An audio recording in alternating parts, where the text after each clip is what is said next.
face-à-face politique. Et c'est donc l'heure de votre face-à-face politique en compagnie ce jeudi d'Ahmed El Khannous, premier échevin à Molenbeek et député bruxellois CDH. Ahmed El Khannous, bonjour et merci d'être avec nous ce midi. Bonjour, salam alaikum, d'abord merci de m'avoir invité, bien évidemment. Avec plaisir et malgré ce beau temps et le décalage horaire, on sait que vous arrivez tout droit du Sénégal. Alors, commençons si vous le voulez bien par ce voyage justement. Pourquoi êtes-vous parti au Sénégal ? Peut-être que vous ne savez pas, mais depuis 2007, la commune de Molenbeek est en partenariat avec la deuxième ville du Sénégal, qui est la ville de Mbour. Dans le cadre de ce partenariat, nous avons développé toute une série de projets et j'ai dû partir ces jours-ci pour finaliser une série, entre autres mettre, je dirais, les dernières touches pour la création d'un fonds communal, qui est un fonds qui va permettre aux Mbourois, aux habitants de Mbour, qui souhaitent lancer une activité économique, d'avoir accès à des microcrédits. Et donc nous avons été fidélisés ce projet, mais nous avons pu développer bien d'autres projets, comme la mise sur pied d'un bureau de développement local.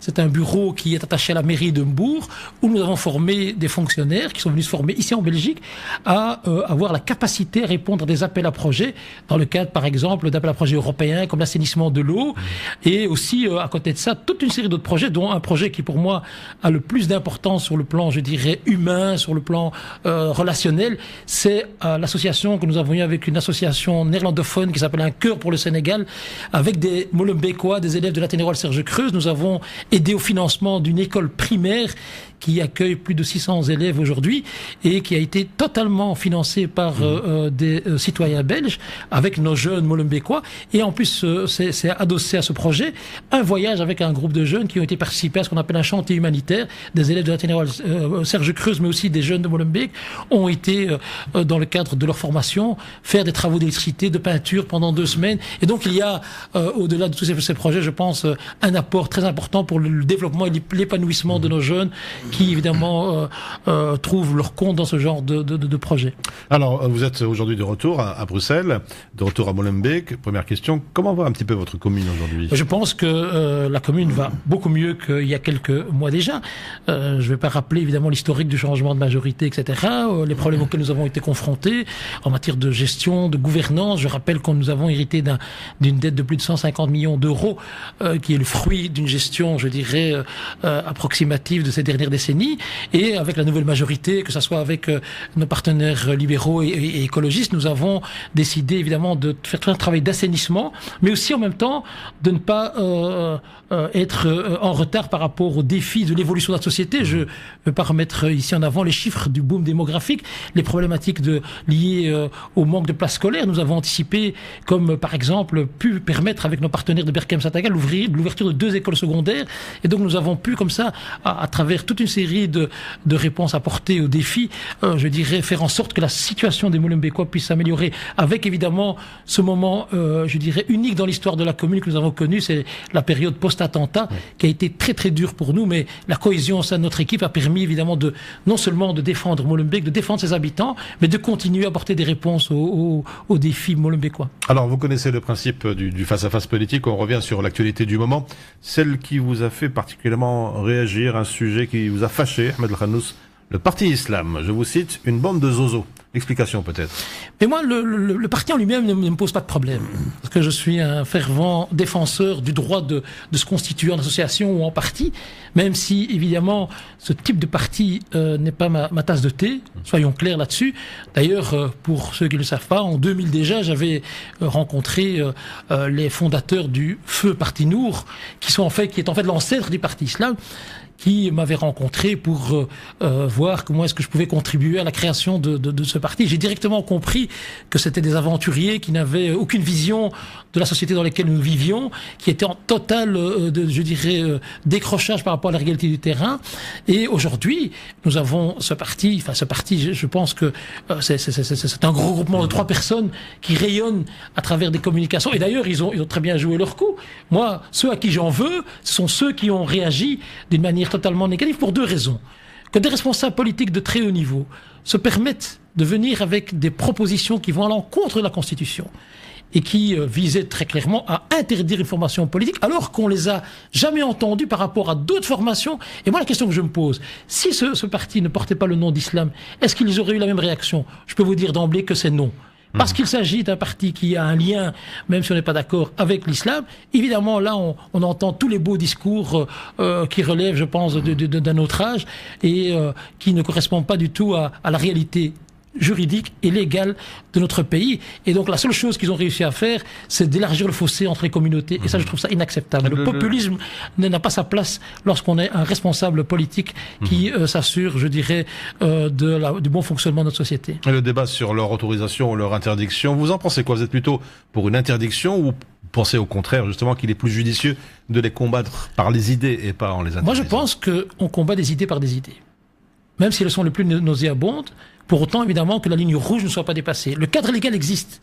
Une formation politique, quelle qu'elle soit, qui ne respecte pas la loi, peut faire qu'on enclenche un processus où les personnes qui seront responsables du non-respect de ces règles soient poursuivies et condamnées. Donc aujourd'hui, venir croire que c'est un danger pour la stabilité du pays, que ces gens vont islamiser la société, que ces gens vont appliquer la charia, ce qu'on a pu entendre comme ânerie et comme connerie, c'est mentir aux citoyens. Ce parti était en voie d'extinction.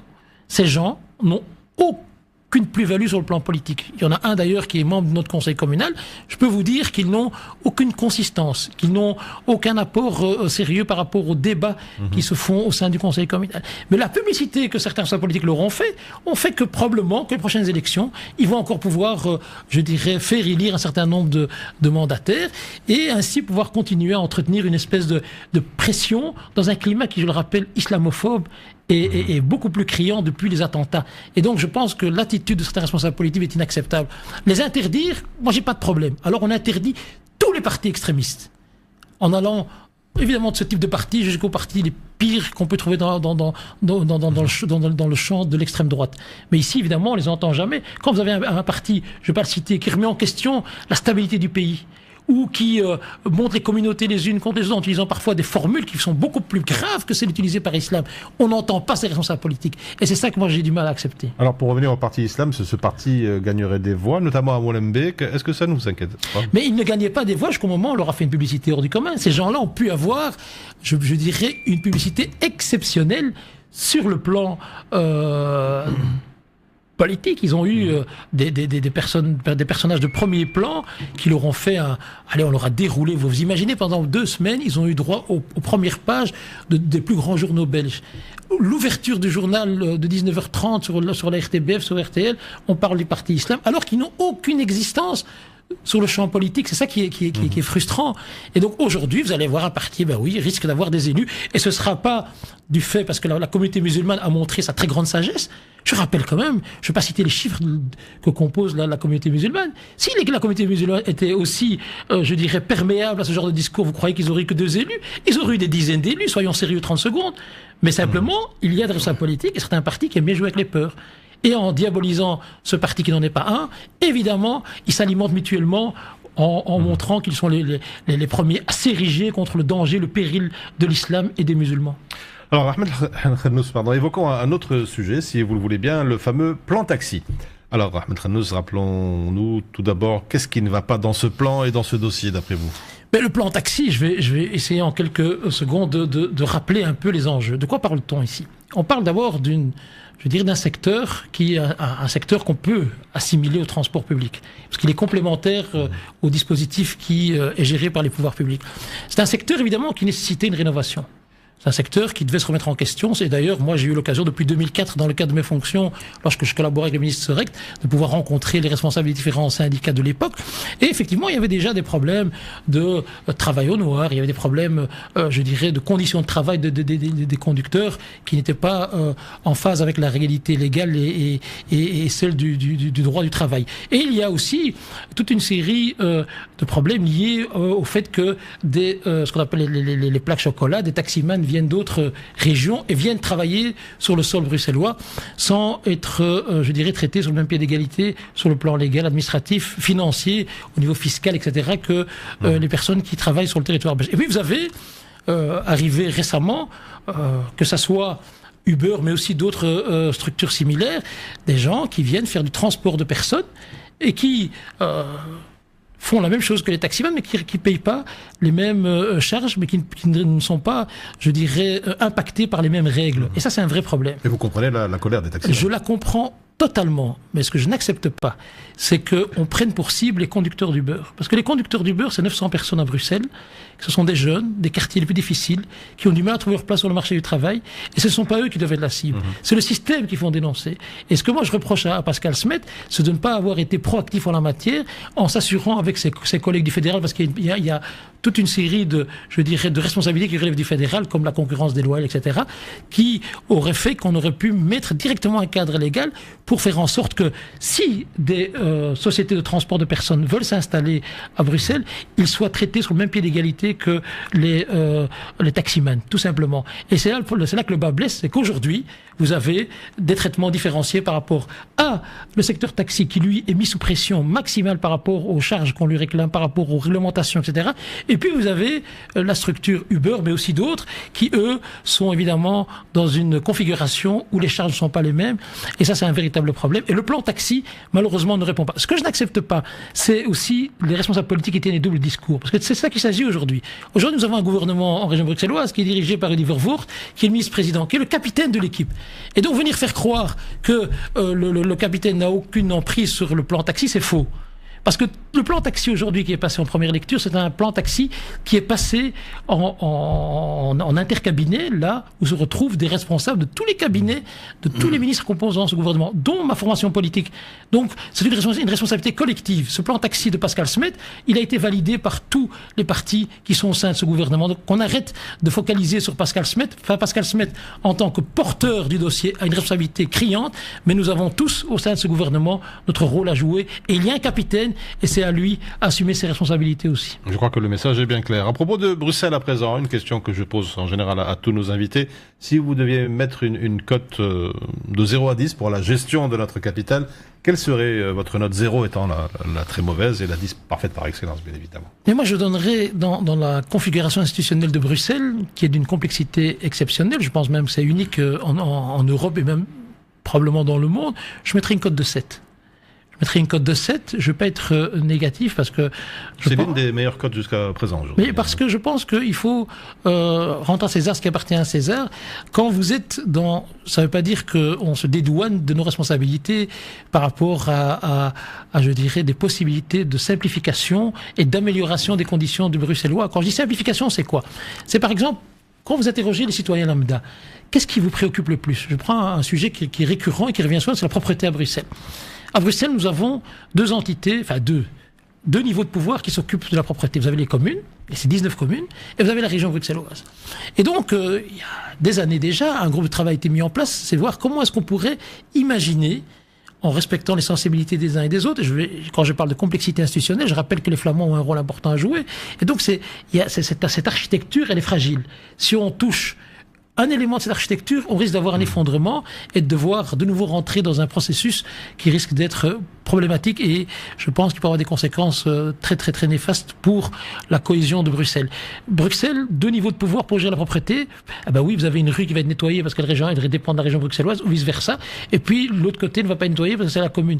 Un problème de coordination. Problème de coordination par rapport au ramassage de poubelles, par rapport au nettoiement des artères de la région. Et donc tout ça fait qu'on peut avoir cette image un peu exécrable qui donne le résultat que vous avez donné. Vous dites, j'ai donné l'une des meilleures notes. Une des meilleures notes. Mais je pense que je tiens compte de la complexité institutionnelle de Bruxelles. Réfléchir et avoir une vision de Bruxelles comme une entité homogène qui n'a pas cette difficulté à fonctionner à cause des accords institutionnels, on pourrait être amené évidemment à donner une cote moindre, mais si on tient compte des éléments que je viens d'évoquer, la complexité du fonctionnement de Bruxelles, et je le dis, je ne suis pas en train de dédouaner, on doit simplifier nos institutions en étant prudent de ne pas provoquer une crise institutionnelle. Alors, vous avez donné une cote de 7 sur 10, mais on ne peut pas pour autant gommer les principaux chantiers de notre capitale. Mobilité, on en a parlé, l'emploi, logement, l'enseignement. Quels sont, d'après vous, les principaux chantiers à traiter d'urgence à Bruxelles? Pour moi, je le dis depuis des années, pour moi, c'est évidemment l'emploi. L'emploi avec tous ses corollaires, avec la formation qui va avec, et un problème criant et majeur, qui est lié tout à l'heure à ce que j'ai dit, avec les jeunes qui créent leur emploi en pouvant travailler chez Uber. C'est la problématique de la discrimination à l'embauche, évidemment. C'est qu'aujourd'hui, malgré les petites mesurettes qu'on entend par-ci, par-là, mesures-là prises par le gouvernement bruxellois et par le ministre de l'Emploi, etc., en matière de lutte contre la discrimination, on est encore très loin pour faire reculer ce fléau. Ça, pour moi, c'est un des problèmes majeurs, c'est l'emploi qui est inaccessible ou difficilement accessible à une partie de la population pour des raisons de formation, d'adéquation entre la formation et les besoins du marché de l'emploi. Et alors, il y a ce problème majeur de la discrimination à l'embauche. Donc, pour moi, ça doit être une des priorités pour pouvoir faire en sorte de renforcer la cohésion. J'ai toujours dit que nous étions assis sur une bombe sociale. C'est difficile d'accepter que nous avons 21%, un peu moins de 21% de la population qui est sans emploi dans la capitale de l'Europe. Et une grosse partie de celle-ci est d'origine étrangère et ne trouve pas du travail parce qu'elle est d'origine étrangère, parce qu'elle a un problème de formation, d'accès à une formation de qualité, et parce que, évidemment, il y a cette problème de discrimination. Et j'évoque même pas les femmes d'origine maghrébine qui portent le foulard, qui elles sont encore beaucoup plus éloignées du marché de l'emploi à cause des éléments que je viens d'évoquer. Alors, on a compris le marché de l'emploi, l'un de vos principaux chantiers. On a parlé des défauts. Quelles sont d'après vous à présent les bonnes choses, les qualités, les plus belles choses de notre capitale, ces points forts qui nous font dire et qui vous fait dire que Bruxelles est la plus belle? Mais d'abord, cette capacité à pouvoir rebondir. Moi, je vois après les événements dramatiques que nous avons connus en matière, après les attentats, etc., il y a eu une volonté de concertation entre la région d'abord, parce que c'est une compétence régionale, et les communes, de pouvoir faire en sorte que l'économie, par exemple, reprenne rapidement. Je vois le secteur de l'hôtellerie, c'est un secteur que je connais relativement bien, parce que dans le cadre de mes fonctions communales, j'ai mis en place un centre de formation dédié au métier de l'hôtellerie. Vous savez que nous avons l'hôtel Menninger et l'hôtel Bellevue, qui se trouvent dans un bâtiment communal, et nous avons mis sur pied, avec la mission locale que je préside, une formation. D'ailleurs, c'est une des rares, je pense qu'il y en a deux en région bruxelloise, où nous formons des personnes au métier de valet de chambre et femmes de chambre. Et alors, disons, à tout ce qui gravite autour de l'ORECA du domaine de l'hôtellerie. Et donc, par rapport à ça, nous avons pu voir comment les autorités publiques ont vite réagi pour redoper, pour redonner confiance à ce secteur, pour faire en sorte que, parce que c'est quand même des dizaines de milliers d'emplois en région bruxelloise, que celui-ci puisse reprendre de la vigueur. Et donc, nous avons pu voir cette proactivité et cette détermination de la région en partenariat avec les communes pour refaire revivre ce secteur. Et donc ça, pour moi, c'est cette capacité qu'on trouve à Bruxelles de pouvoir faire en sorte de maintenir une cohésion au sein de ces populations diversifiées et de pouvoir faire en sorte qu'il y ait une réaction, je dirais, positive pour redynamiser un secteur économique. Alors, un mot à propos, on ne peut pas ne pas en parler, bien sûr, des prochaines élections, les élections communales. Vous vous présentez, je suppose. Tout à fait, je suis tête de liste CDH, CDNV à Molenbeek. Alors, le CDH, votre parti, semble bien se porter, selon en tout cas les projections et le dernier baromètre politique. Vous êtes plutôt confiant?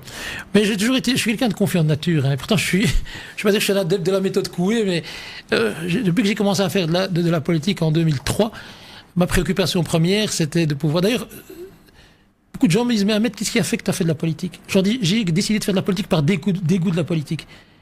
En tant qu'acteur associatif, j'étais tellement écœuré de ce que je voyais dans tout ce qui se déroulait dans le monde politique au niveau communal, au niveau de ce qu'on appelait à l'époque l'agglomération bruxelloise, toutes ces politiques de copinage où ces responsables politiques qui tournaient le dos à une partie de la population, et le fait que pour pouvoir obtenir ce que vous revenez de droit en tant qu'institution, par exemple, il fallait aller quémander, aller frapper aux portes, faire du lobbying, cette privatisation des outils publics par certains partis, cette politique particratique, etc., a fait qu'à un moment donné, j'étais écœuré. J'ai décidé de me dire, il y a deux solutions. Je fais soit, comme certains, je tourne le dos à la politique et je continue mon bonhomme de chemin, soit je monte sur le ring. Moi, j'ai décidé de monter sur le ring. Et depuis 2003, depuis ma première élection en 2004, je pense que les résultats ont toujours été au rendez-vous parce que j'ai une présence sur le terrain et je suis pas un adepte de la langue de bois. Et donc je pense que le travail que nous avons effectué au niveau communal avec mes partenaires politiques fait que nous avons, je dirais, au sein de la population, une certaine crédibilité, une certaine reconnaissance. Moi je suis Molenbeekois de naissance, donc ça fait un demi-siècle que je suis dans ma commune, une commune que j'aime, que j'adore. J'ai même une sœur qui est enterrée au cimetière de Molenbeek. C'est pour vous dire le lien qui m'unit à cette commune. Et donc je donnerai le maximum de moi-même ainsi que mon équipe pour faire en sorte, évidemment, que nous puissions continuer le travail que nous menons et répondre, évidemment, aux enjeux enjeux qui sont ceux de Molenbeek. Et je serai évidemment, beaucoup de gens me disent, est-ce que tu seras candidat bourgmestre? Je dis effectivement, je serai candidat bourgmestre. Si les résultats sont au rendez-vous, j'assumerai mes responsabilités, bien évidemment.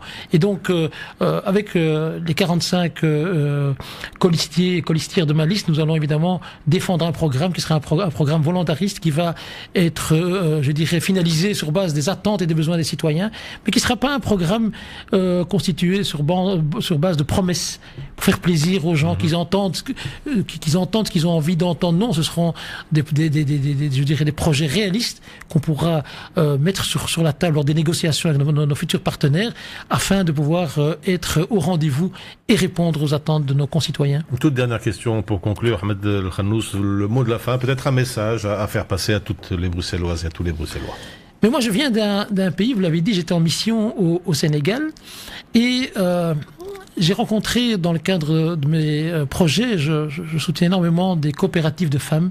Ce sont des femmes qui se mettent ensemble, des femmes issues de différents horizons, de la communauté musulmane, de la communauté chrétienne, de la communauté animiste. Et c'est des femmes qui vivent, je dirais, dans une précarité absolue. Elles n'ont rien. C'est des femmes qui arrivent en allant au port de Mbourg à récolter 1 euro, 2 euros par jour, en travaillant 14 heures, en grattant du poisson, en conditionnant du poisson pour l'exportation. Et ces femmes, après un drame extraordinaire, se sont mises ensemble et ont créé une coopérative pour augmenter le revenu.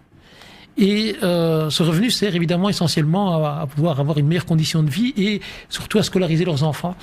Et la doyenne de cette coopérative est une dame de confession chrétienne qui a à peu près 85 ans, qui est très respectée par cette coopérative. Je vais poser la question parce que j'ai toujours été subjugué par le vivre ensemble au Sénégal. Sénégal, pays à 95-96% musulmans, qui a eu un premier président chrétien, le président Senghor. Vous prenez le calendrier national, vous avez les fêtes musulmanes, vous avez aussi les fêtes chrétiennes. Et je dis à cette femme, comment est-ce que vous faites pour pouvoir avoir cette cohésion entre vous, ce respect, le fait que vous êtes de confession et d'origine peut-être identique, mais de confessions différentes, avec des pratiques culturelles différentes. Comment est-ce que vous faites pour vivre ensemble? Elle me dit, Monsieur El-Khannous, ce qui est important pour nous, notre seul ennemi, c'est pas celui qui est différent, c'est pas celui qui est notre religion, c'est la misère.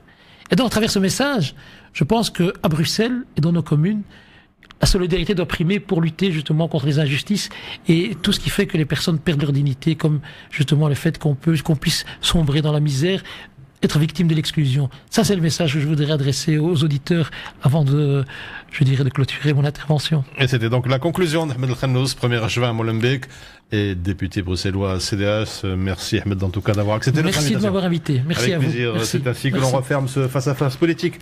Un excellent appétit si vous êtes à table. Et maintenant, retrouvons Choumicha.